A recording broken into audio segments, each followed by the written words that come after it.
She's about to go inward in 3, 2.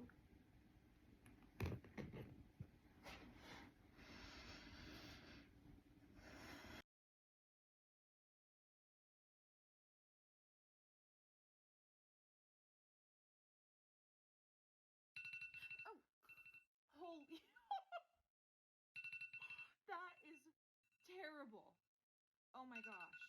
That will need to be changed immediately. Oh my gosh. Wow. I'm sorry, that was so funny. Of course that would be the most terrible of the system alarms. Thank you for that comedic timing there.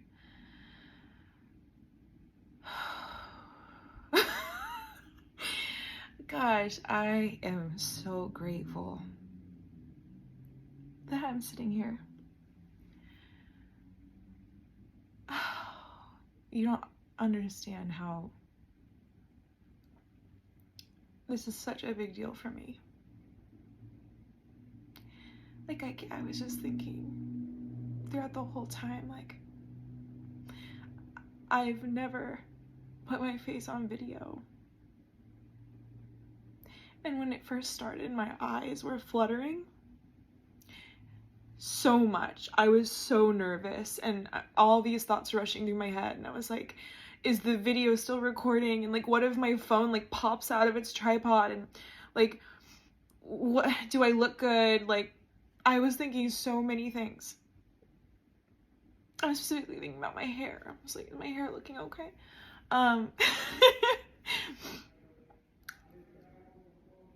But I realized, like, also while I was in there, that this is also the first time I've ever posted a video where I've cried. And I cried during the meditation, and I cried just now because I just feel so free lately. And there are so many years that I would hold back my tears in front of people. And it's just amazing. I'm like going through so many firsts in this. And I'm so proud of myself. I'm really proud of myself. I'm proud of you. Gosh. I'm so proud of myself for this. Like,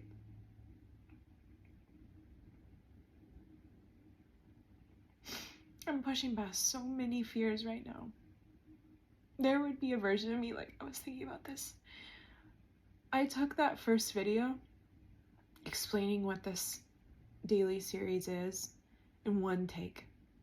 I told myself it's gonna be one take.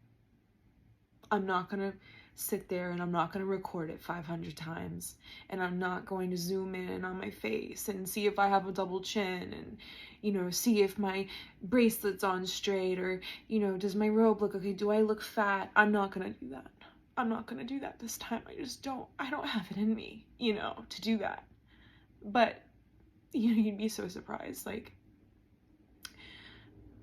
I used to record these videos and share them on Instagram close friends of just like funny stories in my daily life, because, oh my gosh, if you know, the craziest stuff happens to me. I mean, I'll probably end up sharing some of my day occurrences. Like, I'm just gonna give you a little something from today. I have these two dear friends, Danny and Talia, and Talia's aunt, Suzette, who lives in the UK, channeled for me today. And what that meant is that I sat there for an hour and she just let it rip. And the accuracy of what she was saying, I could not help but just laugh. I was laughing. I was blown away. When you encounter as many bizarre things in your daily life as I do, you become a believer. You're a believer. Nothing is off limits. There's God in everything, everywhere, everyone.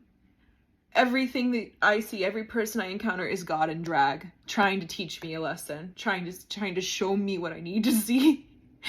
And this woman sees that I hop on this call, and she immediately, because I'm like, oh, I'm sorry for being 5 minutes late. Hee hee hee. Like, I couldn't open my WhatsApp. Ooh. And and she's like, that's okay. So anyway, it's coming through very strong. It's coming through very strongly that you have a beautiful energy about you. Your energy is very unique. The word delicate is coming to me. You have a very powerful energy, but you doubt your power. And I'm getting the very strong sense that you're friendly with Danny and Talia, who are two of my best friends. And you're friendly with them, and you compare yourself to them often. And you believe that you're behind them on your journey, but you're not behind them. You're just different. Your energy is just different. You come from a different energetic space than them.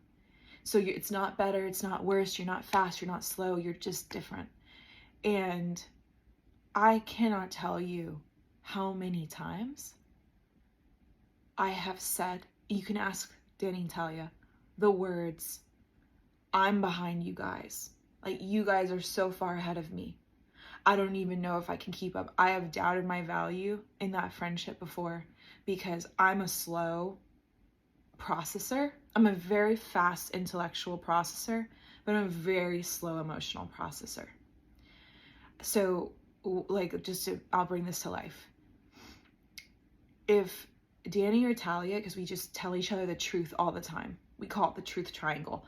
If Danny and Talia say something to me that like feels heavy, or that could potentially like upend or unearth a really emotional past wound, I can't integrate that lesson very quickly. Like there have been times where Danny or Talia says something to me and I have to fall off the earth for a day, 2 days, 3 days, and just ignore them so that I can crawl into my hole and process that emotion. And I always come out of the hole, but I've always been like that. I'm a very deep feeler. Like when I feel something, no matter when the emotion is, what it feels like, where it comes from, it hits me in the pit of my soul.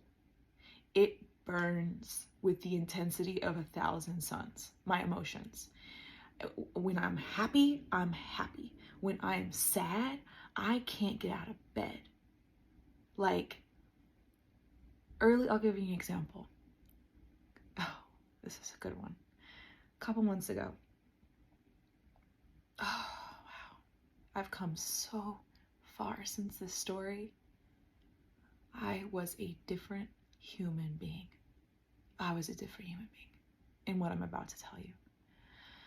I'm so proud of myself for how far I've come since then. This is just a couple months ago. Different person. When this happened, because I write as well, I write very vulnerably, and a lot of it just comes from me trying to understand my own emotions and my own life in my words.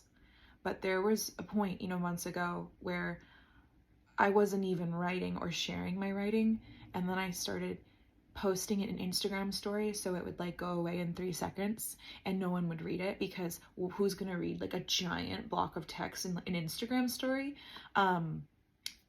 My thought was hopefully nobody, and I was wrong, because people read it and they respond and they're like, where's the newsletter, Elle? Where's it? I can't do this anymore. Get out of Instagram stories. And so I needed Instagram stories. I needed training wheels to build trust in myself. And that's okay. That's how I am with everything. I became socially confident through training wheels. I became a better writer. I felt more comfortable sharing my writing through training wheels. I became a very fast integrator of life lessons through training wheels. And I see my progress in my own last 6 months. And I'll give you an example of my past self, who I'm very proud of, because she helped me get to the self that I am today. A couple months ago, Danny and I were on the phone, And like I said, we reflect this truth to each other, and we call out what we see and places where we might not be free. And what free means is like, imagine that you're in a coffee shop and someone walks into that coffee shop and you want to avoid them like the plague. Like, who is that person in your life who, if they walked into the coffee shop, you would duck? You'd look around. There might be multiple people in your life. Gosh knows, there used to be multiple people in my life who, if they walked into that coffee shop, the hat's going on, sunglasses are on, incognito. I might even fake a phone call. I might even put the AirPods in. I might even say I'm in a work meeting. I had multiple of those people in the past, like, for real. Maybe even dozens. Like, okay. Okay, that was actually a pretty good one. That's what free means. Is like, the spectrum of freedom is, could you walk into a coffee shop and anybody could come into that coffee shop and you would feel unfazed and so grounded in your own energy, and even be able to embrace them with love, forgiveness, acceptance, and a warm hug, and really mean it in your heart. That's what freedom is. So Danny and I reflect this freedom, or opportunities for freedom to each other often. And that's what we've done since we became close friends, which, by the way, only happened because we started bumping into each other on our walks, which is crazy. Like, we would physically bump into each other on the walks that we would go on alone in Austin, Texas. And then we just walk for like 10 hours. And when you walk with 10 hours with somebody, you're getting somewhere. You're getting, baby, you got that small talk. You're pushing past that small talk. You're arriving at the big talk in a way that will quite literally change your life, because gosh knows it changed mine. Like, bumping into Danny on the trail and having these long discovery conversations changed my life. More on that later. Back to the story. If you couldn't tell, this is why I'm meditating, because my brain really goes in a bunch of different places, but I actually hope that it's entertaining. I feel like, are you with me? Okay, anyway, back to my story. I can keep all these threads in here, by the way. Okay, back to my story. So Danny and I, this is months into us being close friends, there was this insight that I had noticed about him. He's a podcast host, and that's honestly not doing him justice because he is so incredible. He is one of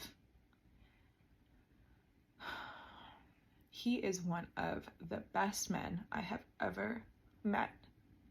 Oh my gosh, I get emotional just thinking about him. He is pure love in human form. He is so emotionally intelligent. He is so talented. He is so gifted at connecting with people. And he just has the most beautiful trust in himself that like rubs off on me in this incredibly beautiful way.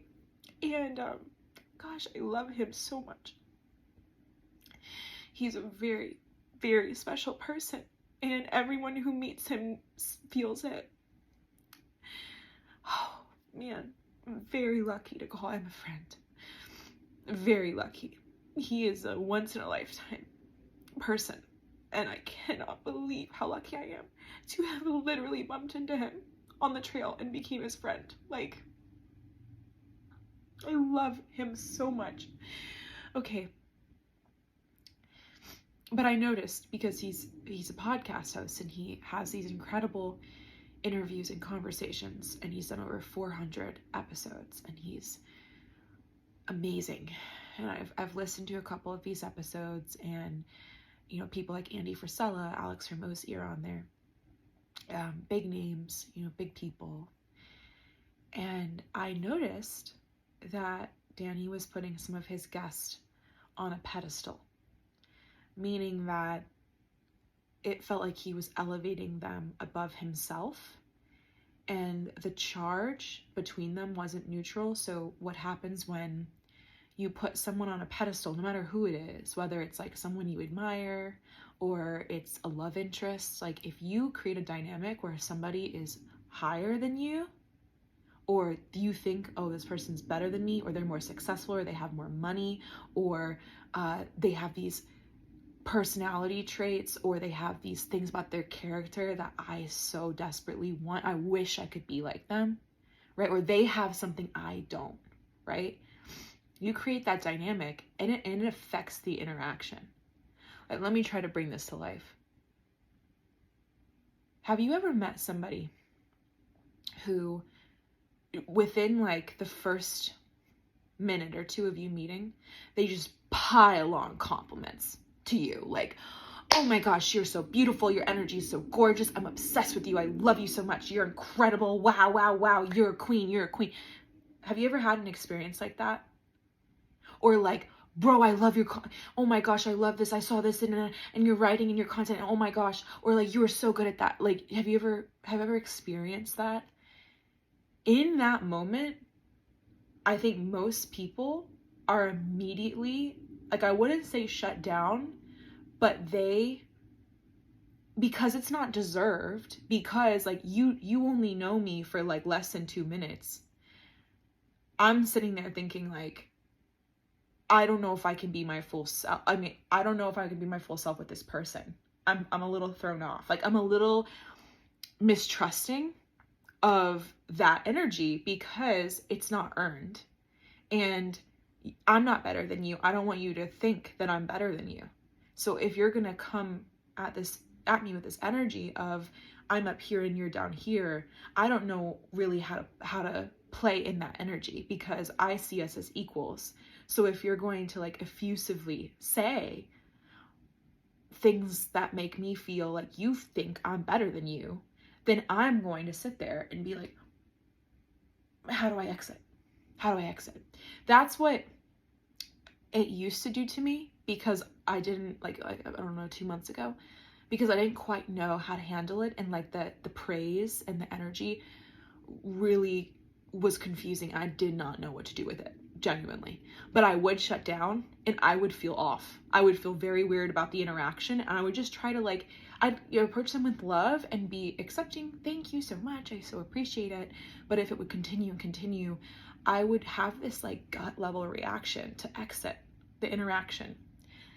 And what's so ironic is that when you put someone on a pedestal and you put them above you, it reinforces that dynamic that never had to be there.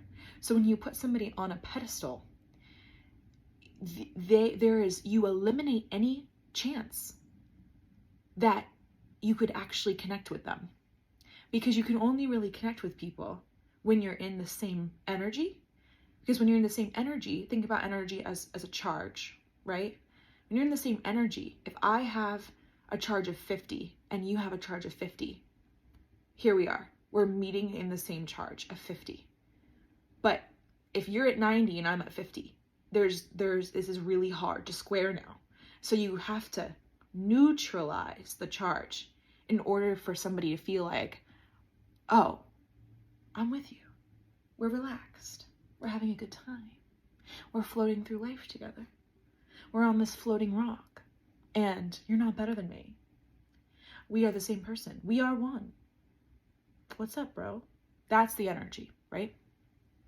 My endeavor in this life, and I think I'm pretty close, is to get to full neutrality with every single person. Like, I feel like I'm getting very close to being able to have any person, I'm talking like, I don't care if it's Elon Musk, Scarlett Johansson, hey bae, Miley Cyrus, don't know why she's coming to me, Quentin Tarantino, love your movies, the hottest guy I've ever seen, the hottest woman I've ever seen, equal opportunity hot, okay, that dude I have a crush on, you know who you are. I don't care who it is. My enemy from high school, I didn't have an enemy, but I did have a bully. I don't care who it is. I don't care who it is. If I can walk down the street and see any of those people, or literally anyone else, I would just feel cool as a cucumber, and I would talk to them exactly as I'm talking to you, or myself rather, right now. That is my endeavor in this life, is to get to neutrality. Because I think in neutrality, baby, the juice comes in neutrality. All the juice. Take it from me. When I've pedestaled somebody, the juice is gone. My swag, 100 to 0. The juice, full to empty. It's drained when I put anybody above me or I put myself below anyone. So let us all just endeavor to be neutral. Also, my leg is falling asleep. Oh my God. Oh my God. That was the worst leg fall asleep moment I've ever had. I don't know. I just touched my boob. Okay. It's okay. So I hope this is entertaining, because honestly, I'm having a great time. If no one watches this in like my entire life, and I'm the only one, like it's like gonna be me and my mom, because my mom, she likes everything I do. Like she's my most loyal. You talk about loyalty. Where can I find clones of my mom? My mom will go through and she will like every single tweet. She doesn't miss. She does not miss. I aspire to have her level of support for every living being on this earth. Love you, Mom. Love you, Mom. I know you're watching this right now and you're smiling and you're laughing, and that, you know what? That's worth it. This whole thing is worth it because you just saw me say that. I love you so much. Okay, I literally haven't even made progress on this story. So I am on the phone with Danny, and I decide after a little while of realizing this and thinking this, that I'm gonna tell him that he's putting some of his podcast guests on a pedestal. But how I give feedback is not through telling. It's more through asking the right questions and having the person see it. That's powerful. You want to get somewhere with somebody? Ask questions. You want to get somewhere with somebody? You get real curious about their experience. Hell yeah. That felt really good right there. So I asked the right questions, and he came to this conclusion himself. I think what I specifically did is I was like, did you treat Guggen, who was one of his podcast guests, the same way you treated Frisella or Hermosi?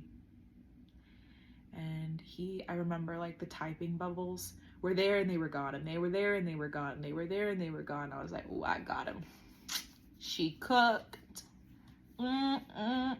Michelin star cooking on that question. I love when I get somebody with a question. I think it's like, it makes me like feel like I just, you know, I'm not trying to be vulgar, but it gets me excited, okay? I don't know why I went there. I'm sorry. Anyway, I'm not sorry. I love myself. I love myself in all my juicy bits. Okay, I really gotta calm down now. Centering. So this is so ridiculous. I'm having such a good time. Like, I don't know if you can tell, but I'm really having the best time.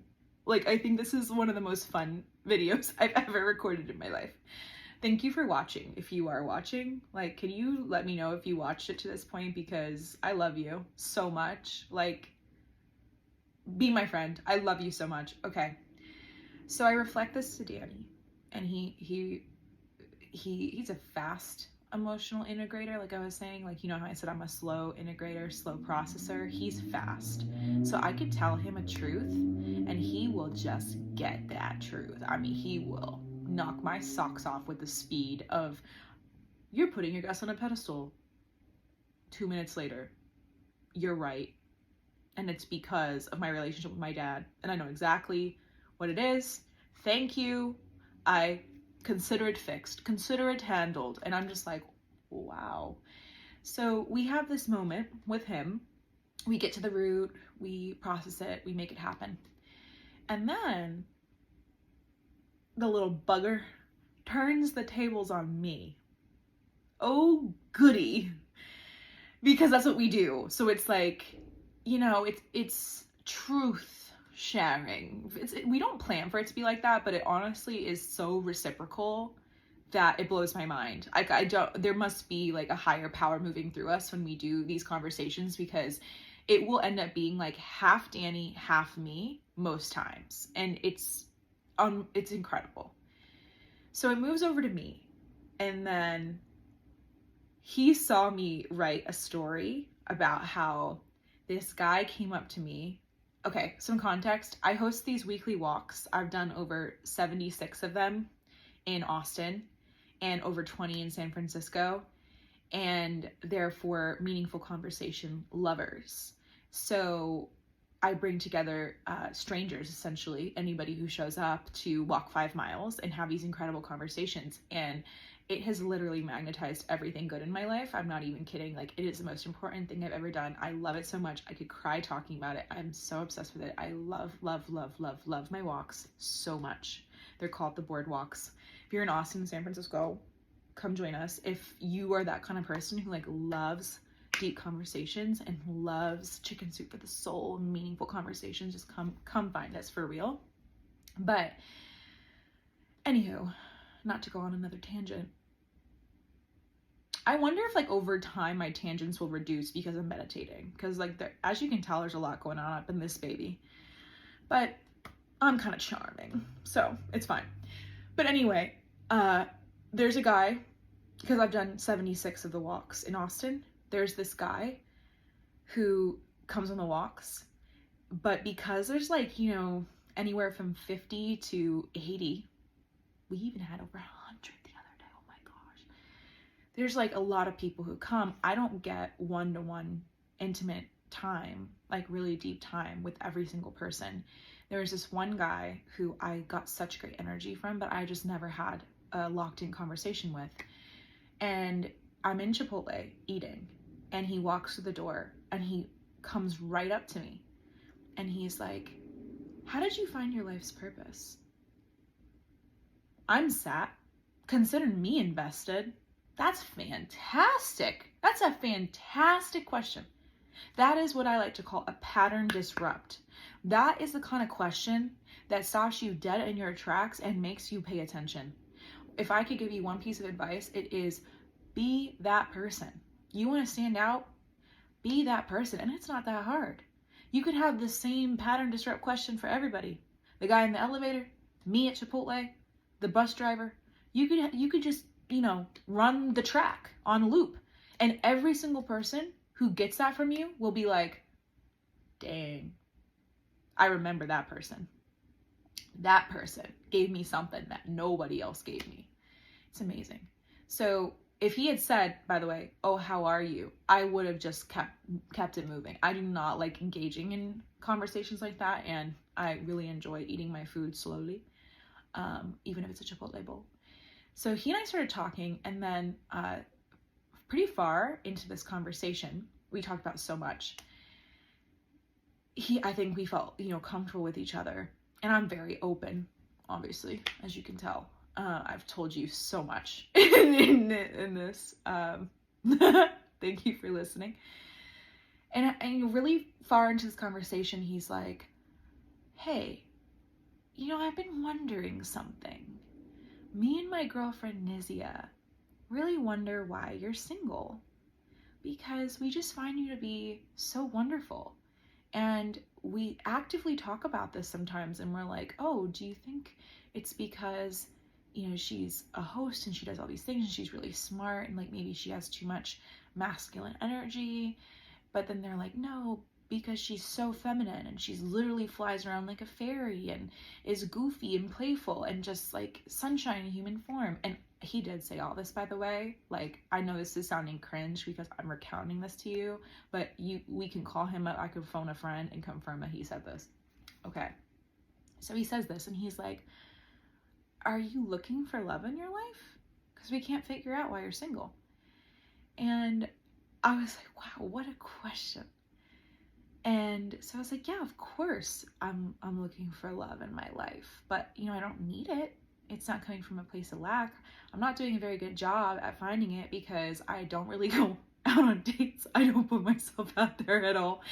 But you know, I'm so open to it. I'm so ready for it. I've wanted to be, you know, with the love of my life for many years, and I can't wait to have a family and to raise kids, and I'm so excited for that. But I also trust that everything happens in perfect timing. I 100% trust that. So I tell him a version of this, and he's like, well, you know, I'm just really excited to see who you end up with, because it would be a great endorsement of the man. Like, me and Nizia, his girlfriend, really want to see who you end up with. We're just so curious. And I'm like, wow, an endorsement, like a relationship as an endorsement. And that just stuck with me like a little bug in my head. And whenever that happens, I write about it.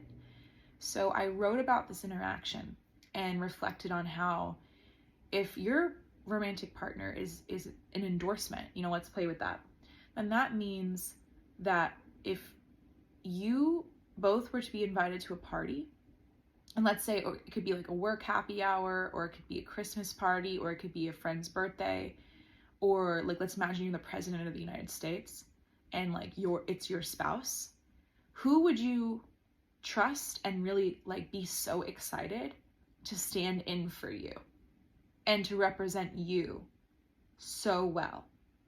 And for people to meet your partner and be like, oh, that's Elle's husband? Wow, he is incredible. She must be incredible. I just loved that word. It made me really go down rabbit holes about like, that is so true. You know, I don't know if people think about that enough, that your relationship's an endorsement of your character, and it's literally an extension of you. Like, who would you want in the room in your place? Who would you trust to carry that totem? So anyway, I wrote about it. Danny sees my writing about this, and he brings it up to me on the phone after I had given him this lesson about the pedestal. And he's like, well, tell me what happened in Chipotle today. And I tell him the story, and I just was feeling, you know, brave. And I was like, why do you think I'm single? You know, kind of like, ooh, like I remember I asked, because he and I at that point had never talked about anything romantic, because I'm not even gonna give you this plot twist, actually. We never talked about anything romantic. And so when I asked this, and he sat with it, and he was like, well, I think you're holding on to it too tightly. And I think you're coming from a place of lack. And because I'm a writer, he's like, when I read your stories on romantic love, I feel the lack in your words. Wow. Him saying all of that hit me so deeply. It cut like a machete. I was so embarrassed. I remember I sunk into myself. Do you ever have those moments where you feel so much shame that you feel like you're wearing lead boots? Like you can't lift a limb. Like lifting an arm would be like mission impossible. I was in my car. I sank so far into my seat. I can like re-experiencing it right now. And I could not believe, like, I was like, it's over for me. Like, I had an extreme reaction. I was like, I just started writing again from the heart, and like I started writing vulnerably.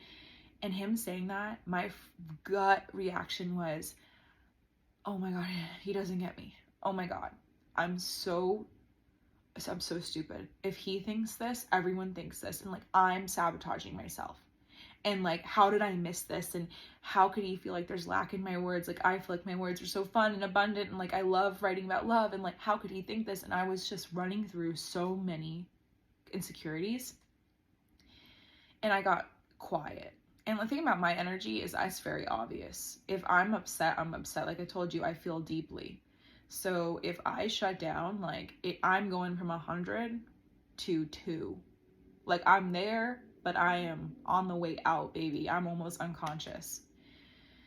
So he says this, I have this pretty extreme reaction, and I think I was able, because he's like, Elle, what's wrong? You know, I can tell you very obvious energy. I can tell when you're upset. Talk to me. And I'm like, oh my gosh, Jenny, like this is just so embarrassing. Like I cannot, you know, I can't believe I missed this. Like it makes me not want to write anymore. It makes me feel like I sabotage my own chances. It feel like if you don't understand what I'm writing and you feel like I'm coming from lack, like God help what everybody else thinks, because Danny is pure love. And if pure love is feeling lack in my words, then what is everybody else to feel? Of course, they're going to feel the same thing. And I just got freaked out. And I also had this gut reaction of like, I am so mortified that I don't think I can speak to Danny again. Like that was really, my 2 gut reactions were, I need to stop writing because this is embarrassing. And I don't know if I can ever talk to Danny again, because I don't know if I could process this. Like, how do I move past this? Like, I feel so hurt and I feel so misunderstood and so unseen by somebody who like I really felt like saw me. So I had this gut reaction and I struggled through the rest of the phone call. Like, I don't know how long we were on the phone. It felt like an eternity. I don't think I said very much. And he could tell I was in a really dark spot with that one, because it was a deep truth. That's what happens, is like when someone says something that's really true and it hurts you, you collapse within yourself and you want to retreat. Like your most extreme reactions are for things that are actually true and that you need to face. And this was one of them. Because he's right, ultimately. I didn't know this at the time. I know it now. He was feeling lack in my words because there was literal lack in my words. Objectively, I'm writing about romantic love and I don't have romantic love. There's lack in my words. Now, what I took away from that is that it's okay.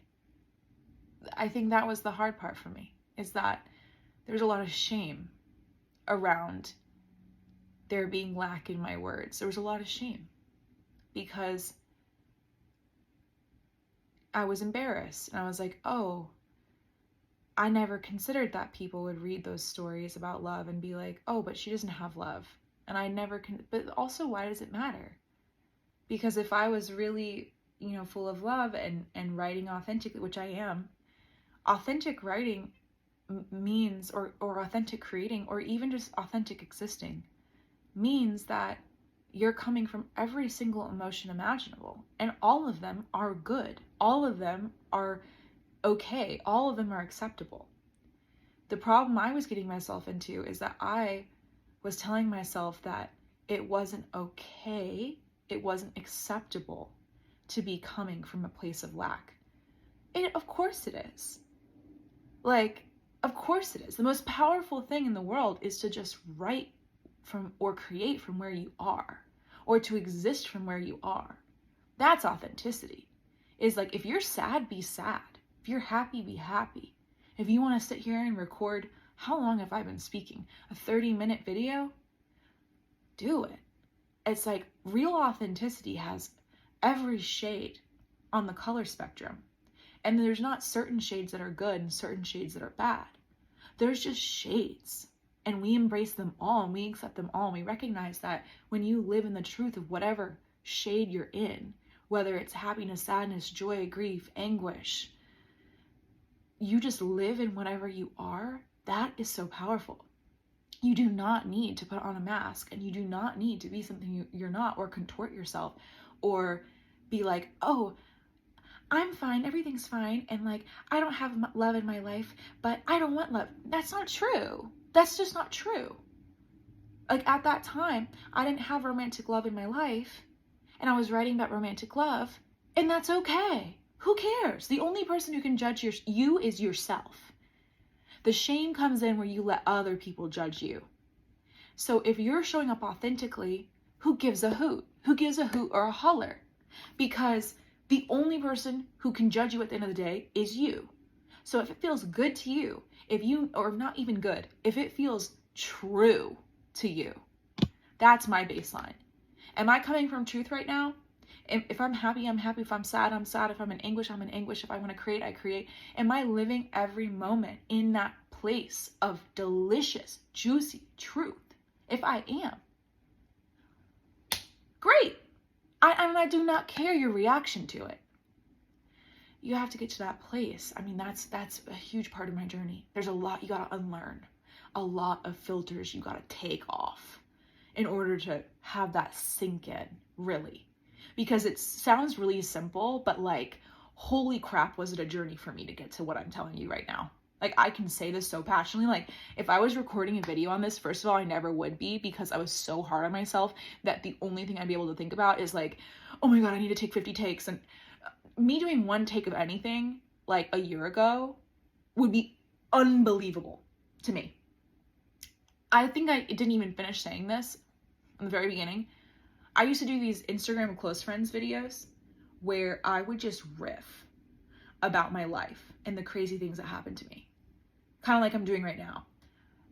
And I would record and I would watch it back. And if it didn't look like I wanted it to look, if I felt like I had a little double chin poke through, if I felt like my hair was out of place, if I felt like my lips didn't look, normal, or like they look thinner than usual, or I used to put like a filter on my face, like there's this like faux foundation filter that I used to use all the time. And I'm telling myself for these, I'm not going to put a filter on these. Like, you're getting all natural well, I do have makeup on, but you're getting all natural face. This is just what I look like every day. This is what you're getting. This is what my hair looks like every day. Like, it's all just me in a bottle right here. But I used to put this filter on my face, and then, like, you know how when you take a video with a filter, it like comes off and it's like, oh God. So I would take all these videos and I'm just repeating, like, I shit you not, the same story for an audience of like 70 people. And I would retake that MFer, for lack of a better word, sometimes a dozen or more times, that I would waste my precious life, my precious time, re-recording the same story because my hair was out of place, my lips looked thin, my eyes look wonky, like the filter flew off, I didn't say it the right way, I didn't say it perfectly, I didn't have the comedic timing that would get me on Rogan and Friends. Like, I had all this going on, and I would re-record. And I remember, have you ever done that, where you take a video of yourself and then every consecutive take you get more and more pissed off? Like, I'm not kidding. I feel like that's one of the rings of hell,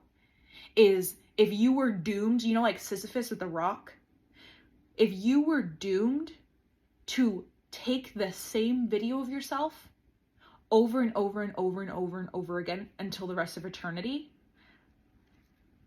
there is no hell quite like that. Ooh, baby. Every take, my confidence got a little lower. I got a little more angry, a little more frustrated, and I would be trembling. Like, God, don't mess this up. Oh, you gotta get it. Like, there were times I remember I would hit stop on the video because I'd mess it up, right? So I'm like, hey, hi, ha, ha, and then I'd like stop it because I messed up midway through, and I would be like, like I would, not good. And now here I am doing this in one take. Gosh knows how long I've been speaking. If you're still here, you're braver than the Marines. I love you. Like, I love you. You are a gorgeous human being. You deserve everything you want in this life. I will release you to the wild now. If you're still here, God bless you. Seriously. I mean, I love you so much. I am going to stop this because I genuinely think I could do this for hours. I'm not kidding. I think I could do this for like a full 24 hours. This is kind of scaring me, like how comfortable it is to talk like this for this long and to not ever run out of things to say. So, okay, I'm calling it. End of day 1. I love you so much. Thanks for being here. Bye. Let's see where this goes. It's going to be fun, right? I wonder how much different I will be on the last day of 2024 doing this challenge than today. We're going to find out together. Thank you for being here with me as my accountability buddy. I'm very, very grateful. Seriously, I know I'm a goofball, but like this really does mean a lot to me. And especially if you're still listening to this, like I cannot stress enough how freaking epic you are, and you are going to get everything you want in this life. Every goal you have set for 2024, you will hit. Money, love, that thing you want, that gift you want to buy yourself, like all the abundance in the world is being poured into you and coming your way. I love you so, so much. Thank you for being here with me. Thank you for being my accountability buddy. I love you. Okay, bye. Bye.